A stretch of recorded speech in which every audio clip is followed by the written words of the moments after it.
Regional Australia is in the middle of a food revolution. Our little towns are overflowing with the freshest produce and most exciting cuisine. And it's our job to explore these places with the caravan in tow. We'll find delicious food, meet colourful local characters, and show you the most beautiful places to make camp. Join Chef Macca, Tim, and me, Emma, as we embark on our RV Daily Foodie Trails.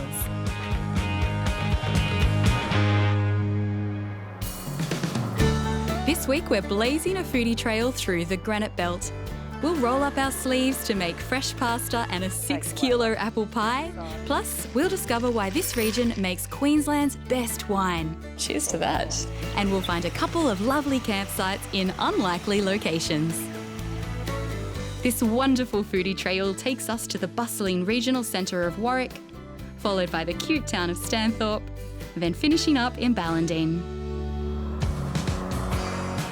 I'm really looking forward to this one. I think there'll be loads of yummy treats and delicious things to drink and do, and woohoo! Bring it on. First up, we're calling into the bustling town of Warwick, known for its roses and rodeo. But today we're heading a little further afield to meet a family who farm livestock in a really unique way. Glen Family Farm is both a working farm and a place where us caravanners can set up camp. So that's exactly what we're going to do. To get to the best campsite, the track crosses a tricky little dry creek bed. Thankfully, this is light work for our off-road rigs, but it does make us glad our vehicles and vans are insured for off-road use. Even when you're planning on touring on-road, you just never know what you might discover when you get to that perfect campsite. And now we've got the vans positioned in a beautiful spot. Tim has a few points to share on safe towing.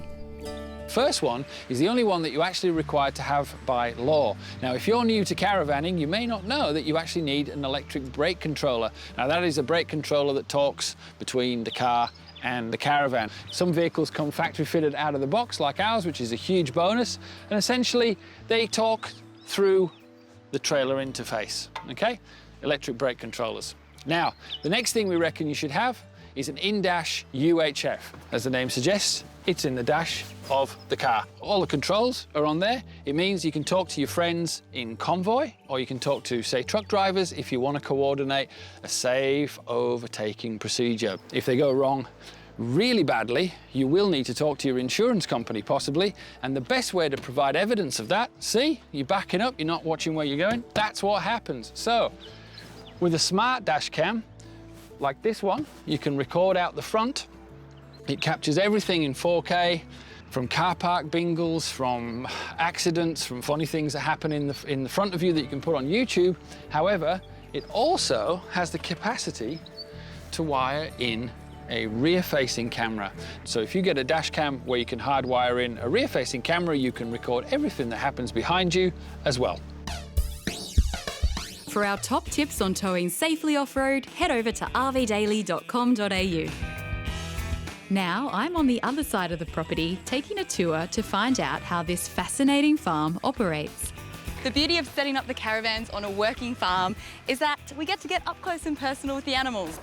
Rowan, Fiona and their kiddos, Eden and Jethro, are the family behind this unique farm. They practice what's known as interspecies regenerative farming, which basically means they have multiple different types of animals which they rotate around the farm strategically to mimic nature. This keeps both the animals and the soil happy and healthy. Nice and stanky. So Rowan, these ones have got a pretty nice spot over here in the shade. Yeah, it's a lovely spot. It's the summer residence. That sort of style then where the pigs are free to kind of roam, that's almost like beyond free range really, isn't it? We don't actually use the term free range anymore. We now use the phrase pastured pigs or pastured poultry, and the idea being that they should always be outside on living, growing pasture. And the only way to achieve that is to have them migrating all the time. This style of farming is radically different from the farming methods that have become mainstream in Australia. European settlers brought European farming methods to Australia, and they just don't work very well in the Australian landscape. That message of sustainability in drought-prone Australia is resonating with Glen Eden's customers. So they're in the process of initiating a community-supported agriculture scheme. People from as far away as Brisbane can buy a subscription that provides them with a share in the farm's organic produce. Through that, they become really involved in the farm. They can come for free farm tours, they have a certain amount of camping they can come and do. They can come for days where we might do activities on the farm and workshops. So you're bringing people together by producing ethical food. Yeah, and to do it in a way that can last generations.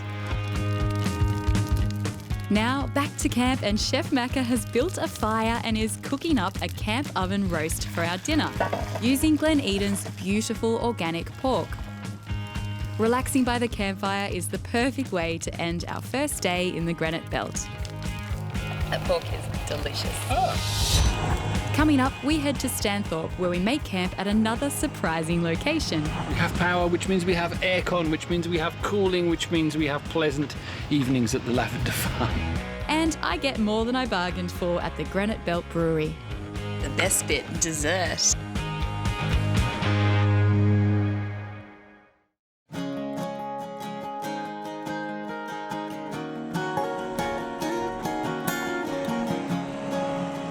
Back on the road, and we're heading south to Stanthorpe for the next stop on our foodie trail. We pull into a Loomba Lavender Farm, a 4,000-acre property with powered sites for us caravanners, right alongside the fragrant purple crop. I'm just going to make sure that this connects safely to the caravan. We have success. We have power, which means we have aircon, which means we have cooling, which means we have pleasant evenings at the Lavender Farm. Now that our vans are all set up, we head off to explore Stanthorpe. Thanks to its unique microclimate and granitic soil, the Stanthorpe region is bursting with an abundance of fresh produce that inspires locals to do wonderful things with food. In search of a caffeine hit, Tim makes a quick stop at Brink's Deli and Cafe. Hello. Hello, how are you? I'm good. How are you? This is a pretty surprising package you've got here. Christy sells a scrumptious variety of fresh gourmet products, as well as a huge range of local products made right here on the Granite Belt. So many things revolved around food here. There's wineries. A lot of the southern Italians live on the southern side of Stanthorpe, which is funny, and a lot of the northerners live on the north, and a lot of the people from the middle, like my family, live in the township. So it's very odd, but it's weird, but it's nice because they're keeping the traditions alive, I suppose, with all the wineries and all the food here. So it's like a little Italy. The cafe menu reflects Christy's Italian heritage and her food philosophy. Food doesn't have to be too complicated to be delicious. That's a beautiful thing about Italian food. It's simple, but it's fresh and it's delicious. So our menu revolves around our deli, so we dare to be different here. I deliberately don't have an Eggs Benedict on my menu, on my breakfast menu, because I like to be a bit of a rebel. So, and we get a lot of travellers here, and they stop in, they're like, oh, a real meal, like, oh, you know, like it's real food cooked by real people. So that's what we do, yeah. Tim, you better bring some of those deli goodies back to camp for happy hour. Now it's my turn to get a slice of the Stanthorpe action, so I call in to the Granite Belt Brewery to meet head brewer and owner Jeff Devonport. Jeff handcrafts all his ales and lagers right here in his microbrewery. We do 4 things in our beer: water, hops, yeast and grain. So these are the grains we use. So one of these here is a pale malt. This is actually grown St George Gundawindi way. This other one here is a German malt, and it's been roasted, and that gives us the red colour and the caramel flavours in our Irish red ale. And then this other one here is an English malt, which is heavily roasted, and that gives us chocolate and coffee flavours in our porter. Okay, so what do people tend to lean towards? Well, it depends on what they're doing. So like our India Pale Ale, I call that a lawnmower beer, because it's when you finish mowing the lawn, it's one of those beers you just crack and it's like quenching it. Yes, and the Pilsner's the same way, where a porter is end of the night, sitting around a log fire here, and the Irish red ale is my go-to for any time. But, is that right? Am I going to get to try that today? You are. Looking forward to it. Lucky for me, this place also has a restaurant, and they're famous for a degustation with a difference. 4 courses paired with different craft beers. Oh my goodness. When we're doing degustations, you either want to complement a dish or you want to contrast it. And today's pairing is the wattle seed dusted pork with the apple cider, lamb shank tagine with the Indian pale ale, and a honey ash marinated chicken paired perfectly with the Pilsner. Okay, so a little bit sweet and a little bit spicy. Yeah. And why is that going to go well with the Pilsner? Well, there's a little bit of bitterness behind the Pilsner and it's not too overpowering, and that should complement each other. After sampling the deliciously paired mains, we move on to the fourth and most important course. Best bit, dessert. Coffee-infused creme brulee. And that should go really well with the chocolate-coated coffee beans flavour from the porter beer. You just can't not say porter with an English accent. I know. Porter. And then to the hounds. Meanwhile, on the other side of town, Tim is scoping out a place that grows and celebrates one of Stanthorpe's best exports. We're on our way to see the lovely folk at Sutton's Juice Factory and Cidery, where they do everything apples. Stepping into Sutton's is like stepping inside an apple emporium. Here, apples are offered every which way, from apple juice, apple vinegar, apple pies, and even apple cider. And it all starts right out the back in the orchard, where owner David has developed a love for apple cider trees. This one's probably of most interest to us because it's actually a recorded variety in France in the 1400s. Really? And it goes back that far. So the apples are very tiny, they only end up about twice that size, but they have an amazing flavour. They actually have a skin that's so hard that you can't actually eat them unless you crush them. Really? Because they'd actually crack your teeth. Every product sold at Sutton's contains apples that have been hand-picked, juiced and bottled right here on site. And it's all done so without the use of preservatives. And while he loves his apple cider trees, David says the secret to Sutton's delicious apple products is all in the blend. Cider apples are all uniquely different. They have a totally different flavour to anything else. Whereas our eating apples in Australia, if you take the main varieties and you did a blind tasting, yeah, they're a tiny bit different, but basically they're a sugar hit.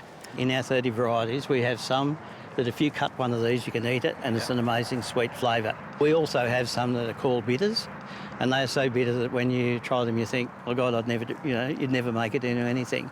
But when you blend it back with other varieties, you'll end up with a really aromatic sweet juice. And while David takes care of the apple growing and pressing, his lovely wife Roz is the mastermind behind Sutton's wildly popular 6-kilo apple pies, which, as Tim discovers, is best served with apple cider ice cream in their cafe.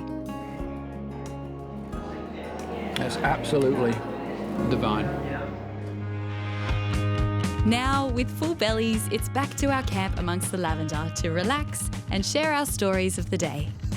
Honestly, why? Coming up, Chef Macca learns the art of pasta making. I feel like I'm working at a licorice factory. And we throw a fabulous happy hour party in a gorgeous location.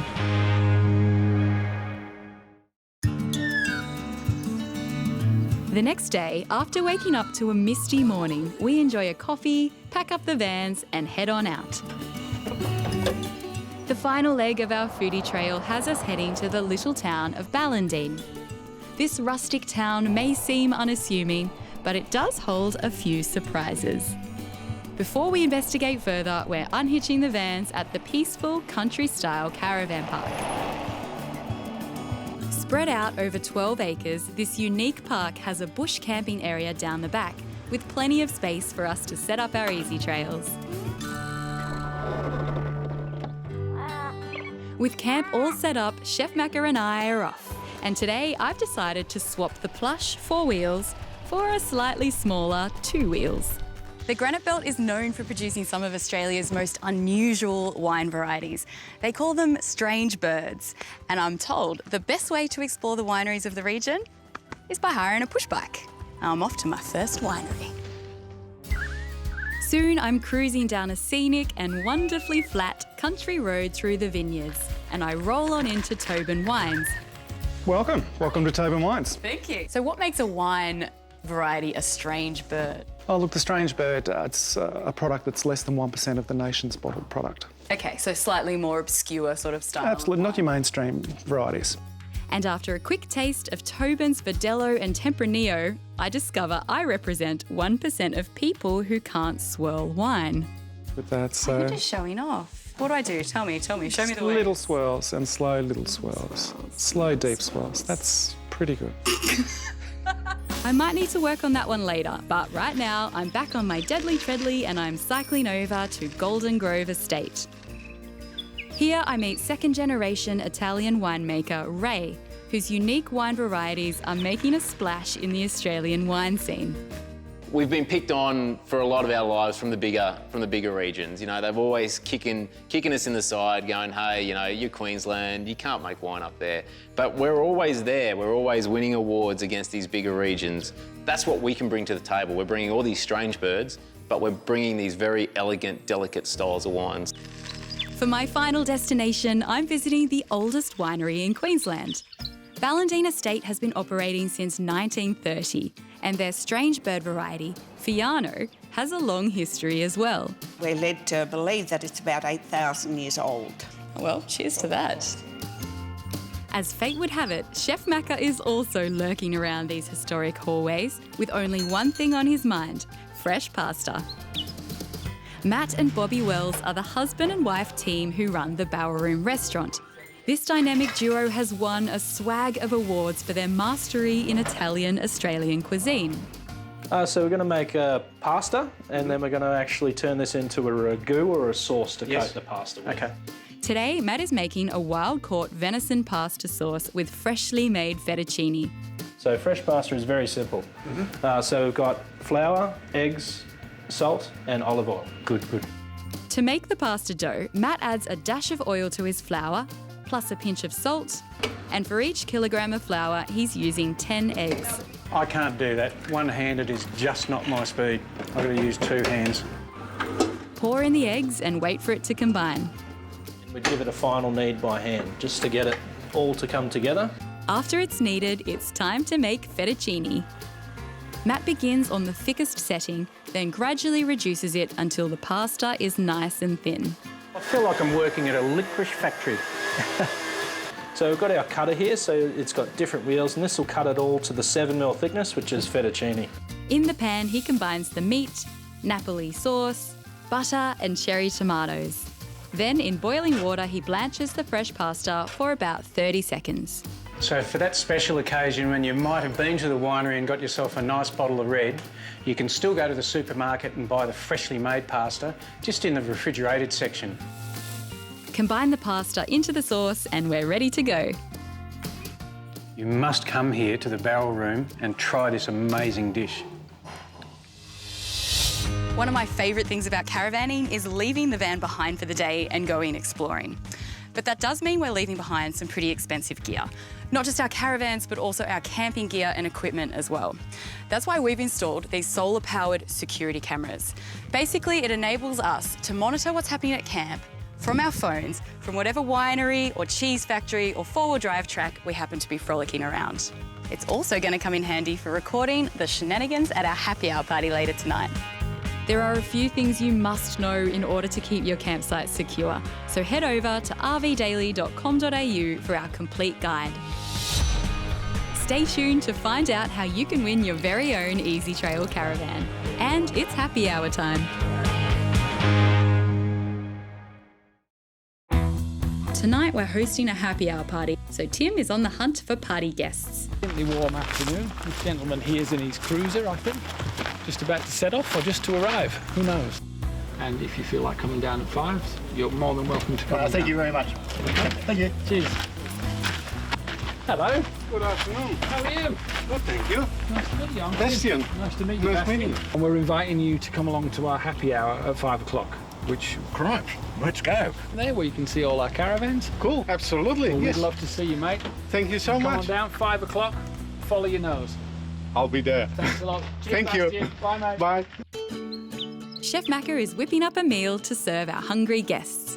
So it's the end of your trip, you're on your way home, you've got a fridge full of odds and ends, and today I'm doing a caravanner's version of ratatouille.